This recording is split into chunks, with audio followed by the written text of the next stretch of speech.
সুপ্রিয় দর্শক, আসসালামু আলাইকুম। আপনাদের সবাইকে স্বাগত জানাচ্ছি এখনকার আলোচনায়। আপনাদের সঙ্গে আছি আমি সিরাজুল ইসলাম। দর্শক, বাব আল মানদেব প্রণালী এলাকায় ইয়েমেনের হুতি সমর্থিত সামরিক বাহিনী ইসরায়েলের একটি গোয়েন্দা জাহাজের উপরে হামলা চালিয়েছে এবং জাহাজটি ব্যাপকভাবে বিধ্বস্ত হয়েছে। এরপরে ইয়েমেনের সামরিক বাহিনী সৌদি আরবের আরামকো তেল ক্ষেত্রে এবং ইয়ানবু বন্দরে, লোহিত সাগরে অবস্থিত ইয়ানবু বন্দরে হামলা চালিয়েছে এবং আরামকোর বেশ কয়েকটি পাইপলাইন বন্ধ ঘোষণা করতে বাধ্য হয়েছে। এদিকে ইরান নিয়ে যে সমস্ত খবর আছে তার ভিতরে গুরুত্বপূর্ণ খবর হচ্ছে, ইরানের সর্বোচ্চ নেতা আইআরজিসিকে অনুমোদন দিয়েছে যে আয়রন নামে একটা হাইপারসনিক ক্ষেপণাস্ত্র আছে, বিশেষ ক্ষেপণাস্ত্র, এই ক্ষেপণাস্ত্র ব্যবহারের অনুমতি দিয়েছে। তাতে আমরা ভিন্ন কিছু ইঙ্গিত পাচ্ছি। এদিকে কুয়েত থেকে আমেরিকার সেনাদেরকে সরিয়ে নেওয়া হয়েছে, এমন একটি ভিডিও সামাজিক যোগাযোগের মাধ্যমে ছড়িয়ে পড়েছে। আমি আশা করছি আপনাদেরকে তার সামান্য কিছু অংশ দেখাবো। আর ইরানের কারার নামে একটি ড্রোন আছে, সেই ড্রোনে মাজিদ ইন্টারসেপ্টর বসানো হয়েছে। মাজিদ ইন্টারসেপ্টর বসানোর কারণে আমেরিকা কোথায় ঝুঁকির মুখে পড়তে পারে, কোথায় ক্ষতির মুখে পড়তে পারে, আমেরিকার জন্য কী সমস্যা তৈরি হতে পারে, এই সমস্ত বিষয়গুলো নিয়ে আমি আপনাদের সামনে এখন হাজির হয়েছি। আশা করছি বিস্তারিত আলোচনা করব। এর সাথে আমি আজকে বিশেষ করে আমাদের দর্শক শ্রোতা কাউকে আশ্বস্ত করেছিলাম, তাদের সবার প্রশ্ন যে ইরান কেন এই মুহূর্তে যুদ্ধবিরতির দিকে যাচ্ছে, আমেরিকা যেহেতু দুর্বল অবস্থানে, আমেরিকার হাতে যেহেতু অস্ত্র কম, তাহলে ইরান কেন এই মুহূর্তে ব্যাপকভাবে হামলা চালাচ্ছে না, ইরান কেন আমেরিকার যুদ্ধ জাহাজগুলোতে হামলা চালাচ্ছে না, ইরান কেন ইসরায়েলে হামলা চালাচ্ছে না, ইরান কেন চূড়ান্তভাবে যুদ্ধ শুরু করছে না, এরকম অনেকগুলো প্রশ্ন আছে। আমি এই প্রশ্নগুলোর জবাব দেওয়ার চেষ্টা করব। আশা করি আজকের আলোচনা ভালো লাগবে এবং নিশ্চয়ই এটা একটা আলাদা আলোচনা হতে যাচ্ছে। দর্শকদের প্রশ্নের জবাব আমি দেওয়ার চেষ্টা করব এখানে। আশা করি আপনারা শেষ পর্যন্ত সঙ্গে থাকবেন, আর ভিডিও ভালো লাগলে লাইক কমেন্ট শেয়ার করবেন এবং চ্যানেলটি সাবস্ক্রাইব করে সাথেই থাকবেন। প্রথম যে আলোচনা সেটা হচ্ছে যে বাব আল মানদেব প্রণালীর কাছে ইসরায়েল এবং মোসাদের সংশ্লিষ্ট একটি জাহাজে হামলা চালিয়েছে ইয়েমেনের হুতি সমর্থিত সামরিক বাহিনী। তাদের হামলায় জাহাজটিতে বিস্ফোরণ ঘটতে দেখা যায় এবং ব্যাপকভাবে ক্ষতিগ্রস্ত হয়েছে। বাট কেন এই জাহাজ আসছিল এবং কোথায় যাচ্ছিল, কী ব্যাপার, এটা পরিষ্কার না। তবে আমি আপনাদেরকে একটু জানিয়ে রাখি, সোমালিয়ার যে পশ্চিম অংশ, সিংহের লম্বা অংশ যেটা, এই লম্বা অংশ সোমালিল্যান্ড নামে একটা আলাদা রাষ্ট্র প্রতিষ্ঠা করার চেষ্টা করছে সেখানকার কিছু লোকজন, এবং পৃথিবীর একমাত্র ইসরায়েল ছাড়া আর কেউ তাকে স্বীকৃতি দেয়নি। এই সোমালিল্যান্ডে কিন্তু ইসরায়েলের ঘাঁটি আছে, ইসরায়েলের সেনা মোতায়েন আছে। এখন এই জাহাজ সোমালিল্যান্ডের দিকে যাচ্ছিল নাকি অন্য কোথাও যাচ্ছিল পরিষ্কার না, বাট তাতে হামলা হয়েছে। এপাশে সৌদি আরবের পূর্বাঞ্চল কাতিব প্রদেশের দিকে ইয়েমেনের হুতি যোদ্ধারা বা তাদের সমর্থিত সামরিক বাহিনী হামলা চালিয়েছে তেল ক্ষেত্রের উপর, আরামকো তেল ক্ষেত্রের উপর, এবং আরামকোর বেশ কয়েকটি পাইপলাইন বন্ধ করে দিতে বাধ্য হয়েছে সৌদি কর্তৃপক্ষ। শুধু তাই না, লোহিত সাগরে যে সৌদি আরবের যে বন্দর, ইয়ানবু বন্দর, এই বন্দরেও হামলা চালিয়েছে ইয়েমেনের হুতিরা। তার মানে ইয়েমেনের হুতি সমর্থিত সরকার এবং সৌদি আরবের ভিতরে এই মুহূর্তে বেশ বড় রকমের সংঘর্ষ চলছে। আজকে সকালের দিকেই দেখেছিলাম, গতকাল সৌদি আরব এবং ইয়েমেনের ভেতরে যে সংঘাত হয়েছে, যুদ্ধ হয়েছে, তাতে সৌদি আরবের সামরিক বাহিনী বিপুল সংখ্যক অস্ত্রপাতি ফেলে রেখে তারা ব্যারাক বা ঘাঁটি বা ফাঁড়ি যাই বলেন ছেড়ে পালিয়েছে। আর সৌদি আরবের একটি ড্রোন, তো খুব বড় গুরুত্বপূর্ণ ড্রোন, আল জাও প্রদেশে ইয়েমেন ভূপাতিত করেছে, সে কথা তো দুপুরের ভিডিওতে বলেছি। এই ড্রোন কিন্তু তৈরি হয়েছিল তুরস্কের কাছ থেকে সৌদি আরব কিনেছে। তো ইয়েমেনের সাথে সৌদি আরবের এখন যে অবস্থা, তাতে এই মুহূর্তে আমেরিকা এবং ইরানের মধ্যে যুদ্ধ বন্ধ থাকলেও কার্যত দুই পক্ষের যুদ্ধ এই ফ্রন্টে চালু আছে, এটা মোটামুটিভাবে বলা যায়। এদিকে দুপুরবেলার ভিডিওতে আমি বলেছিলাম যে আমেরিকায় আহতের সংখ্যা 624-এ গেছে, কিন্তু মজার একটা খবর দিয়েছে new York Times. New York Times বলছে আহতের সংখ্যা বেড়েছে 400 সামথিং থেকে 600 সামথিংয়ে চলে গেছে, বাট নিহতের সংখ্যা 18 থেকে 14 হয়ে গেছে। অর্থাৎ আগে নিহতের সংখ্যা 18 বলা হয়েছিল, এখন বলা হচ্ছে 14 জন নিহত হয়েছে মার্কিন সেনা। তার মানে নিহতের সংখ্যার তালিকা ছোট হয়ে গেল আগের চেয়ে। এটা কিভাবে সম্ভব? খোদ আমেরিকার গুরুত্বপূর্ণ পত্রিকা নিউ ইয়র্ক টাইমস এই প্রশ্ন তুলেছে। এদিকে ইরানের সর্বোচ্চ নেতা আইআরজিসিকে অনুমোদন দিয়েছে, তারা এখন থেকে আয়রন হাইপারসনিক ক্ষেপণাস্ত্র, একটা ক্ষেপণাস্ত্রের নাম আয়রন ডোম ভাইবেন আবার এই আয়রন ব্যবহার করার অনুমতি দিয়েছে আইআরজিসিকে। এবং আমার কাছে মনে হচ্ছে এটা হাইপারসনিক ক্ষেপণাস্ত্র, এবং এই ক্ষেপণাস্ত্র এর আগে কখনো ব্যবহার করা হয়নি, অনেকে নামও জানে না। এই ক্ষেপণাস্ত্র ব্যবহার করার অনুমতি দেওয়ার মানে হচ্ছে যে ইরান বড় ধরনের যুদ্ধের প্রস্তুতি নিচ্ছে। তারা আশঙ্কা করছে বা তারা ধারণা করছে হয়তো নতুন করে আরেকটা যুদ্ধ আসন্ন, সেই যুদ্ধে এই হাইপারসনিক ক্ষেপণাস্ত্র লাগবে। আরও 2-3টা ডেভেলপমেন্ট আছে ইরানের অস্ত্র সংক্রান্ত, সামরিক সরঞ্জাম সংক্রান্ত। ইরান তার নতুন এয়ার ডিফেন্স সিস্টেম মোতায়েন করেছে। এই ইরানের পক্ষ থেকে বলা হচ্ছে এই এয়ার ডিফেন্স সিস্টেম মোতায়েন করার কারণে ইরানের আকাশ প্রতিরক্ষা ব্যবস্থা বা ক্ষেপণাস্ত্র প্রতিরক্ষা ব্যবস্থা আগের চেয়ে আরও বেশি জোরালো হলো, শক্তিশালী হলো। এদিকে ইরান তার কারার ড্রোন, একটা ড্রোনের নাম কারার, এই কারার ড্রোনে মাজিদ ইন্টারসেপ্টার ব্যবহার করেছে।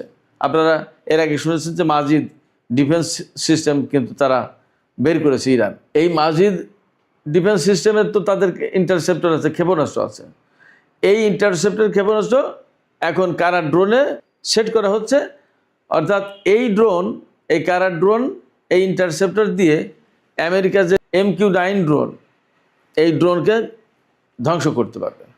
এমনিতেই তো অনেকটা মুড়ির মতো ধ্বংস হয়েছে আমেরিকার এই MQ-9 রিপার ড্রোন।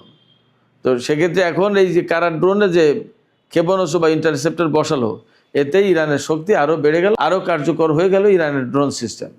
এদিকে আরেকটি খবর বের হয়েছে, সেন্টকমের প্রধান অ্যাডমিরাল ব্র্যাড কুপার, তিনি নাকি আমেরিকার কাছে, অর্থাৎ আমেরিকার সরকারের কাছে অনুরোধ জানিয়েছেন যে ইরানের হরমুজ প্রণালী এলাকায় হামলা বন্ধ করা উচিত। এতে লাভ হচ্ছে না খুব একটা, বরং মার্কিন বাহিনী ক্ষতিগ্রস্ত হয়েছে। আমার কাছে মনে হচ্ছে যে ব্র্যাড কুপারের এই পরামর্শের পরেই সম্ভবত এই হামলা বন্ধ হয়েছে। এখন কীরকম ক্ষতি হয়েছে বা কীরকম ক্ষতি হচ্ছে আমরা আজ কয়েকদিন প্রায় সময় দেখতে পাচ্ছি বা জানছি, শুনছি। আমেরিকা কিন্তু মধ্যপ্রাচ্যের বিভিন্ন ঘাঁটি থেকে তাদের সেনাদেরকে সরিয়ে নিচ্ছে। তার মানে কি, যতক্ষণ পর্যন্ত এই ঘাঁটিগুলো খুব স্ট্রং ছিল ততক্ষণ তো সেনা সরানোর প্রশ্ন আসেনি। এই ঘাঁটিগুলো তো ইরানের বিরুদ্ধে যুদ্ধ করার জন্য তৈরি করা হয়েছিল, এবং এই ঘাঁটিতে সেনা মোতায়েন করা হয়েছিল তো যুদ্ধ করার জন্য। এখন যখন ঘাঁটি থেকে এই সমস্ত সেনা সরিয়ে নেওয়া হচ্ছে, যদি এই খবরগুলো সব রাইট হয়, সঠিক হয়, তাহলে একদম পরিষ্কার যে আমেরিকা মধ্যপ্রাচ্যে অ্যাকচুয়ালি তাদের ঘাঁটিতে তাদের সেনাদেরকে নিরাপত্তা দিতে পারছে না, তাদের ঘাঁটি ধরে রাখতে পারছে না, সেনাদের নিরাপত্তা নেই, যার কারণে সরিয়ে নেওয়া হচ্ছে। আজকে একটা ভিডিও বের হয়েছে যে তাতে দেখা যাচ্ছে যে কুয়েতের ঘাঁটি থেকে বিপুল সংখ্যক সেনা বাসে করে চলে যাচ্ছে, পরে হয়তো বিমানেও উঠেছে মনে হলো, যা দেখলাম। তাতে দেখা যাচ্ছে যে ইরান যুদ্ধ এখন থামিয়েছে, কিন্তু মধ্যপ্রাচ্য থেকে মার্কিন সেনাদেরকে সরিয়ে নেওয়া হচ্ছে। এই জায়গায় প্রশ্ন আসছে, কেন সরিয়ে নিচ্ছে? সরিয়ে নেওয়ার পরে কি হবে? এটা কি বড় যুদ্ধের আলামত কিনা? হ্যাঁ, হতে পারে বড় যুদ্ধের আলামত, এবং ইরানও সেইভাবে প্রস্তুতি নিচ্ছে। আমি একটু আগেই বলেছি, নতুন এয়ার ডিফেন্স সিস্টেম মোতায়েন করেছে, কারা ড্রোনে নতুন সিস্টেম ইন্টারসেপ্টর মোতায়েন করেছে, এরপরে আয়রন হাইপারসনিক ক্ষেপণাস্ত্র ব্যবহারের অনুমতি দিয়েছে সর্বোচ্চ নেতা। ক্ষেপণাস্ত্র ব্যবহারের অনুমতি দেওয়ার প্রশ্ন, তার মানে কি এই ক্ষেপণাস্ত্রের কী শক্তি, কী পাওয়ার, অনেক বড় ব্যাপার। এই রকম একটা প্রেক্ষাপটে অনেকে আমার কাছে প্রশ্ন করেছেন যে ভাই, কেন ইরান এই মুহূর্তে আমেরিকার ঘাঁটিগুলোতে আরও বেশি হামলা চালিয়ে ধ্বংস করে দিচ্ছে না, এবং যেখানে যেখানে সেনা রয়েছে তাদের উপর কেন হামলা চালাচ্ছে না? ভারত মহাসাগরে বা বিভিন্ন জায়গায় যে তাদের যে জাহাজ মোতায়েন আছে সেই সব জায়গায় যেহেতু ক্ষেপণাস্ত্র ফুরে গেছে, তাতে হামলা চালাচ্ছে না কেন? ইরান এখন কেন আলোচনার দিকে যাচ্ছে না? ইরান আলোচনার দিকে যাচ্ছে না, এটা ইরানের পক্ষ থেকে পরিষ্কার করে বলা হয়েছে। আর হামলা চালাচ্ছে না কেন? আমি মনে করি যে ইরান যেহেতু এই রকম আমেরিকা এবং ইসরায়েলের সাথে অ্যাট এ টাইম যুদ্ধ করলো বা মোকাবেলা করছে, এখনও টিকে আছে, অতএব তাদের নিশ্চয়ই একটা প্ল্যান আছে, তাদের কৌশল আছে যে কোনভাবে, কখন, কোন পর্যায়ে, কোন রকমের হামলা করবে, কোন রকমের যুদ্ধ করবে, কতটুকু করবে না, এগুলো তাদের নিশ্চয়ই প্ল্যান আছে, সেই অনুযায়ী আগাচ্ছে। আমার আপনার কথায় তো তারা চলবে না, তারা তো একটা প্রতিষ্ঠিত সামরিক বাহিনী। এ তো এমন না যে কি করবে না বুঝে উঠতে পারছে না। এটা গেল এক। দ্বিতীয় হচ্ছে, বড় বড় জাহাজে হামলা করা মানে একটা বিষয় খেয়াল করেন, জাপান যখন পার্ল হারবারে হামলা করেছিল মার্কিন জাহাজে, তারপরে কিন্তু আমেরিকা জাপানের উপরে সেই অ্যাটম বোমা মেরেছিল, পরমাণু বোমা। তো বড় বড় জাহাজে হামলা করা মানে অনেক বড় যুদ্ধের পরিসর আরও অনেক বড় করে ফেলা। ইরান যেভাবে যুদ্ধ করছে এতেই তো তারা কাবু হয়ে গেছে মোটামুটিভাবে, দেখা যাচ্ছে, বোঝা যাচ্ছে, শোনা যাচ্ছে। এছাড়া আরও যদি যুদ্ধ করতে চায় তাহলে তা মোকাবেলা করতে হবে ইরানকে। আর আমার কাছে মনে হয়েছে, যেটা ইরান যে নীতিটা সবচেয়ে বেশি অনুসরণ করে বলে মনে হয়েছে আমার কাছে, তারা মানুষ মারাচ্ছে, তাদের লজিস্টিক সাপোর্ট ধ্বংস করে দেওয়ার চেষ্টা করছে, ঘাঁটি, বিমান, এই সমস্ত ধ্বংস করে দেওয়ার চেষ্টা করছে, যাতে ওরা চলে যেতে বাধ্য হয়। আমি আপনাদেরকে একটা ইতিহাসের গল্প বলি, এটা সত্যি গল্প, সবাই আপনারা জানেন, সত্যি ঘটনা। মক্কা বিজয়ের আগে পরে যে গল্পটা দেখুন, তাতে কিন্তু অনেক লোকের প্রাণহানির কোনো ঘটনা ঘটেনি, একটা লোকেরও না, অনেক লোক তো পরে কথা। চূড়ান্ত বিজয় অর্জনটা যদি বিনা রক্তপাতে বা অল্প রক্তপাতে করা যায়, তাহলে বেশি রক্তপাত, বেশি মানুষ মেরে লাভটা কি? একটা দর্শন, একটা চিন্তা, একটা দৃষ্টিভঙ্গি তো আছে। হয়তো ইরান এই বিষয়গুলো মেনটেন করে, যে তাদের অনেক ক্ষতি হলেও তারা প্রচুর সংখ্যক মানুষ মারতে চায় না হয়তোবা, এটা আমার কাছে মনে হয়েছে। তবে যে হুমকি দিয়েছিল সেটা তো দেখেছেন, যে চোখের বদলে চোখ, এবং পরবর্তীতে কি বলেছে ইরান, যে একটা ইরানি নাগরিক মারা গেলে একটা মার্কিন সেনা মারা যাবে। তারপরে কিন্তু যুদ্ধ বন্ধ হয়ে গেছে। সেক্ষেত্রে যদি পরমাণু যুদ্ধ না করে, পরমাণু হামলার শিকার না হয়ে, বা বড় রকমের যুদ্ধের পরিসর বিস্তৃত না করে দিয়ে, ইরানের নিজেরও তো শক্তি সামর্থ্য সব অক্ষুণ্ণ রাখার চেষ্টা করতে হবে। যদি আমেরিকাকে এই অঞ্চল থেকে তাড়িয়ে দেওয়া যায়, তাহলে সেটা ভালো না? হয়তো ইরান সেই রকমের একটা দৃষ্টিভঙ্গি পোষণ করছে। একই রকমের কথা যে ইসরায়েলের উপর কেন হামলা চালায় না? আমার কাছে মনে হয়েছে এইবারের যুদ্ধে, এই যে গত 13-14 দিন যে যুদ্ধ হলো, সেই যুদ্ধে আমার কাছে মনে হয়েছে যে যেহেতু আমেরিকা একা এসেছে, এখানে আমেরিকাকে একাই মোকাবেলা করুক ইরান, অর্থাৎ শুধু আমেরিকাই থাকুক, এতে যুদ্ধ, এতে আবার ইসরায়েলকে টেনে আনার দরকার নেই। কারণ যখন ইসরায়েল টেনে আসছে, ইসরায়েল যুক্ত হচ্ছে, তখন তো দুটো শক্তিকে একা ইরানকে মোকাবেলা করতে হবে। তার চেয়ে একটা একটা করে দিক, একজনকে পঙ্গু করে দিক, তারপরে বাকিটা দেখা যাবে। এই কৌশলটা তো ভালো কৌশল। সেক্ষেত্রে এখনই ইসরায়েলের বিরুদ্ধে না, আমেরিকা যদি মধ্যপ্রাচ্য থেকে চলে যায়, আমি বিশ্লেষণের কথা বলছি, প্রেক্ষাপটটা কি হতে পারে? আমি বলছি যে আমেরিকা যদি মধ্যপ্রাচ্য থেকে, পরিস্থিতি এমন হলো যে চলে যেতে বাধ্য হলো, তখন তো ইসরায়েল অটোমেটিক্যালি দুর্বল হয়ে যাবে। সেক্ষেত্রে অহেতুক যুদ্ধ করে বহু মানুষের প্রাণহানি না ঘটিয়ে যদি দুর্বল করে দেওয়া যায়, সারেন্ডার করে বা চলে যায়, সেটাই তো ভালো। আমার কাছে মনে হচ্ছে ইরান হয়তো এরকম একটা দর্শন অনুসরণ করছে। সুপ্রিয় দর্শক, আমি যে আপনাদের প্রশ্নের জবাবে যা বললাম, যে ব্যাখ্যা দিলাম, আপনাদের কাছে কি তেমন মনে হয়, নাকি আরও ভিন্ন কোনো আপনাদের দৃষ্টিভঙ্গি আছে, মতামত আছে? জানিয়ে কমেন্টে লিখতে পারেন। আর ভিডিও ভালো লাগলে লাইক, কমেন্ট, শেয়ার করবেন। দর্শক, এখনকার আলোচনা এখানেই শেষ করতে চাইছি। আপনারা সবাই অনেক অনেক ভালো থাকুন। আল্লাহ হাফেজ।